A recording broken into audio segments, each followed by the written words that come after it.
Helen, thank you again for unveiling this. We look forward to actually seeing this on my drive up to Gwinnett. This will be incredible. At this time, I actually have the pleasure of introducing our special awardee and keynote speaker, Mr. Vern Yip. Just had the pleasure of meeting him. Vern Yip probably really doesn't need much introduction, but I shall do some justice to it. HGTV Design Star Judge, designer for the annual HGTV Urban Oasis Home. He himself is an award-winning architecture and interior designer who had gained national acclaim in his work. And he also does work in his private practice, working here in business here. So with that said, we actually have a brief video to cue him up.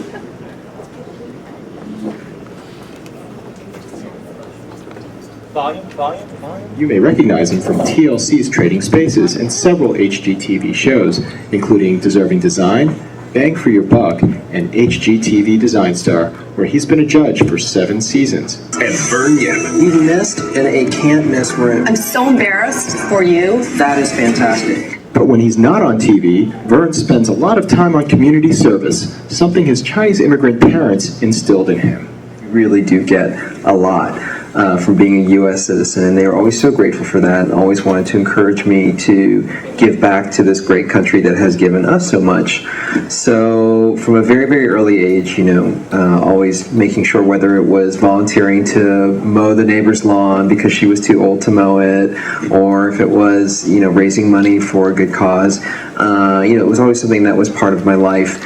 An owner of 4 dogs, Vern helped design the Roswell Pet Adoption Shelter and became active with the Ullman Cancer Fund for young adults after his mom passed away 6 years ago. Because education was so important to my mom, we set up this memorial scholarship in her name, and every year we send a couple kids to school under the Vera Yip Memorial Scholarship, and I love that. You know, I mean, to me, there is no better way to really honor my mom than to have that scholarship going.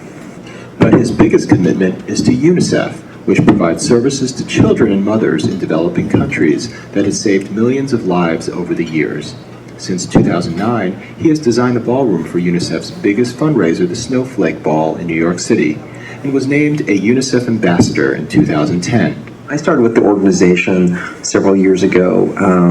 You know, the number was 26,000 children a day dying needlessly because they didn't have access to a vaccination or proper nutrition or, you know, water, just things that we take for granted.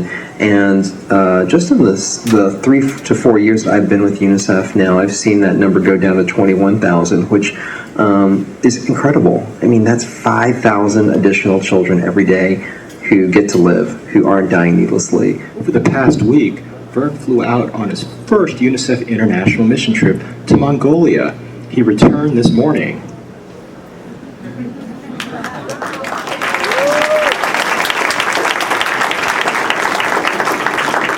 It is really a treat to have him here, and I would like to call him up. Your keynote speaker and special community champion awardee, Mr. Vern Yip.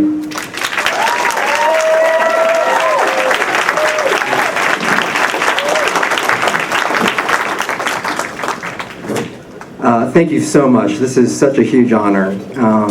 And thank you very much to the Asian American Legal Advocacy Center and to Helen for this incredible honor and this invitation. You know, I literally flew in from Mongolia this morning, walked into this room, lost a little bit of weight when I was in Mongolia because we were in the remote regions. My suit was a little bit too big, but thanks to this banquet, it now fits properly. What a wonderful and nice event. My story is very similar to many of yours. As you heard in that introductory piece, my parents were immigrants. They fled China during the Cultural Revolution, and my father was a biochemist. My mother was a child psychiatrist, but they came to this country and sacrificed everything. I was born in Hong Kong. They moved here when I was 2 months old. They came to this country and sacrificed everything to afford us the opportunity to have the best education in the world, to afford us the opportunity to have the best medical care in the world, to afford us the opportunity to be able to just turn the faucet and actually see water come out. So my dad ended up being a busboy at the Marriott. He went from being a biochemist to being a busboy. And my mother went from being a child psychiatrist to washing floors in a bank. But to them, it didn't matter at all. It didn't matter because what mattered was they wanted a better life for their children. And this is a story that we hear over and over again in the Asian American community, and we hear over and over again with immigrants who come to this country, whether it was 200 years ago or whether it was last year. People from all over the world make huge sacrifices to come here so that their children can have a better life. And my parents were always so grateful that moving to this country meant that we now have opportunity. We have the opportunity to make something of our lives.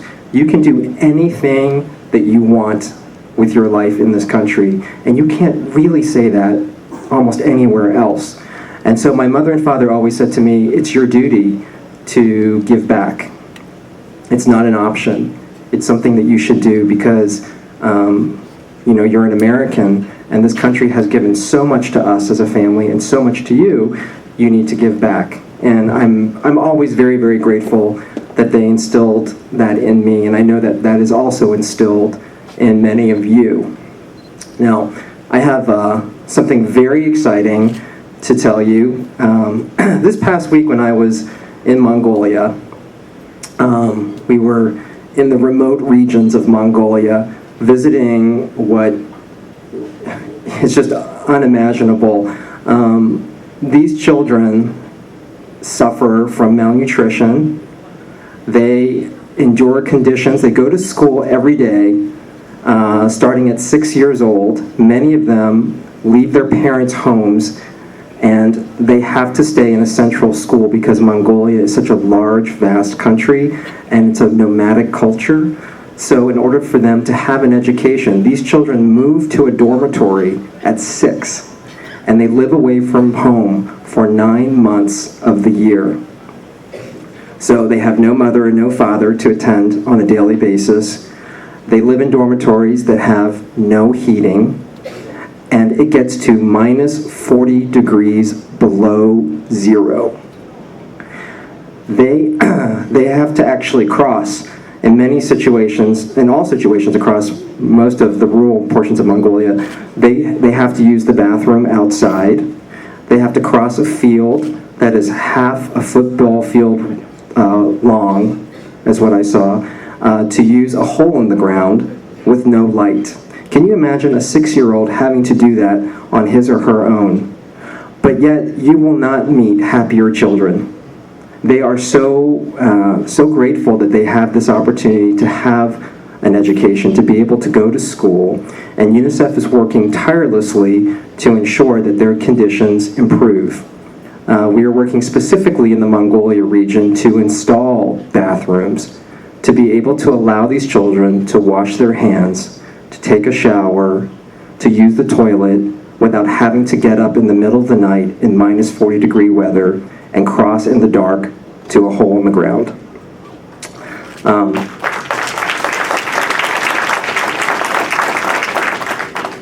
Now, what I am so excited to tell you is that you heard in this piece, Rodney, actually, Helen's husband, interviewed me for that piece, and he did a great job. I think you're really multi-talented, Rodney.